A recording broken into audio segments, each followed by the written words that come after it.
Yo guys, what's going on? Welcome to another episode of Breaking the Mold. Christian here right now, and I am with Orange County, New York natives, Pete and Sean of Sleeping at the End of the World.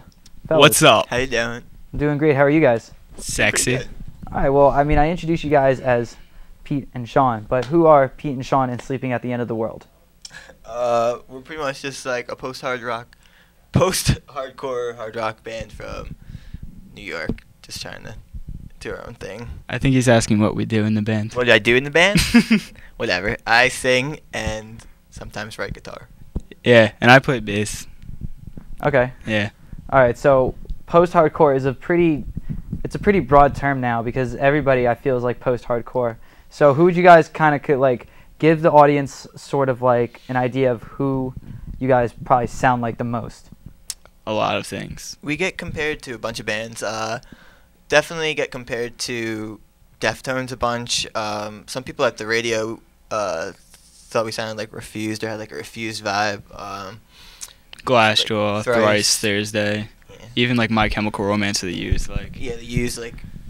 we get everything. Even really. like softer like Poison the Well songs. It's like bands that we grew up loving, like that were our favorite bands, pretty much.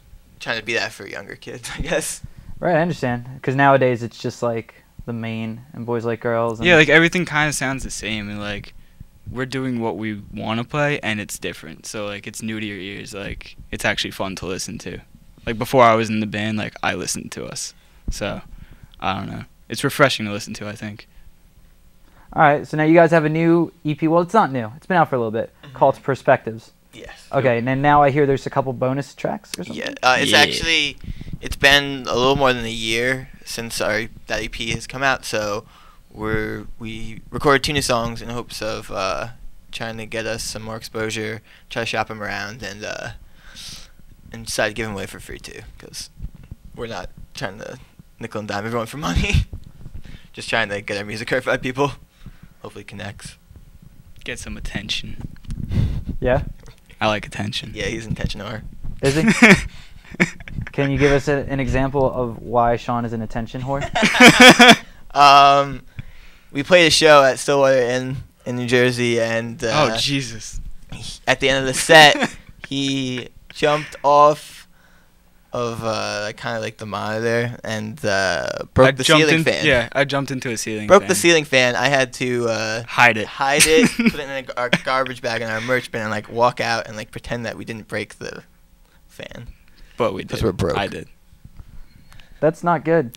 Yeah. Confession here. Breaking stuff is not good, but hopefully. Yeah. It was fun though. I mean. Yeah. This is why he likes attention. All right, so you guys, we were talking before we actually did the taping that you guys have played with some pretty cool bands before, and we were talking about Census Fail and stuff like that. So Yep. what would you say has probably been your favorite show and the biggest band you've ever played with before? Census Fail is probably the biggest band we played with, and it was probably like the biggest show we've played, I think. Definitely. We've also played with a few of like our, like I really like the Chariot. We played with them. Yeah, that was a good one. I'm It was trying to like think. other bands. Scream the Prayer Tour, I think it We're was. good friends with Just Surrender, and like it was just fun to like have some hometown shows with them. Trying to think. We have played with a diverse group of Oh, bands, yeah. definitely. Like we've played with We'll play with, we like- played with See You Next Tuesday and Iris Little Bear once, and then we've played with like Secret Dino Club. yeah, Like, we played with we do everything. I don't know. a very broad range of bands. Right. It's tough. Yeah. that- So then when you guys play a show, whether it's I Wrestle the Bear Once or Secret Dino Club, what's the objective? Because you guys don't fit the genre. So what is your motivation, your idea about playing a show like that where it's not your fan base? Just to like try and get kids to like hear us. Like, I don't know, like maybe they'll like us, maybe they won't, but like we can try. Like, and we'll be like nice to them. Like, we're friendly people, so like we'll go up to them, like say like, do you like our set? Like, what do you think of us? And like, just trying to bring back Yeah. real music. Like when we were kids, like we'd go to shows, like, and there'd be hardcore bands, there'd be pop punk bands, there'd be whatever, there'd be a bunch of different genres of bands, and we're just trying to maybe get kids to think a little bit more diverse and just maybe connect and feel that we're putting like our souls into this, like putting our heart into the music that we're making, maybe. And I hope that they can see it while we play. All right, nice. Just a couple more questions before we go to break, and then we'll bring out the very fun, very entertaining, raw trying to think of other adjectives to put in here. Mm. But anyway, it's gonna be crazy next segment. But for now, I'm ready. yeah, you're ready for still I'm serious excited. questions. Yeah. So what's the deal? You guys gonna plan on going on tour anytime soon? I know you toured before. Yeah. The thing about that is we have really bad luck with vans. Our second van died a few months ago. I actually had to go get the title. I had to pay for a new title to give it back to the people that sold it to us. And so yeah, basically we've been just trying to promote and play a lot locally, just because, and even like far, like we've come down and played like weekends in Jersey and Pennsylvania or Maryland, Yeah, but Connecticut, like Virginia, we even Virginia, drove to, but- which was a sick show. but we too. can't really afford to tour right now. That's why we tried to record the new songs and spend a good amount of money on the new songs to try to so that we could shop around. Hopefully, can get some label interest.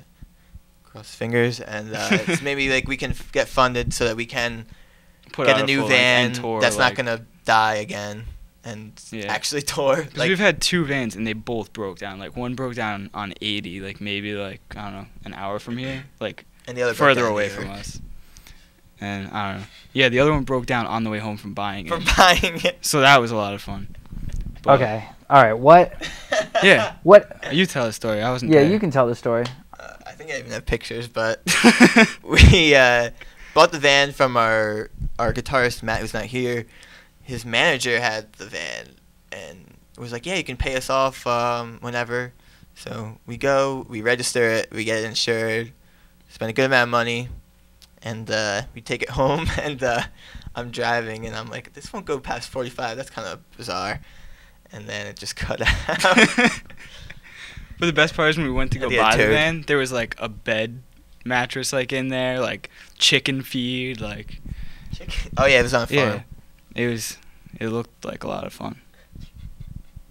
In that case, we're gonna go to a break. Stay tuned. More with Sleeping at the End of the World, where it's gonna just get ridiculous. This is Breaking the Mold on TVM.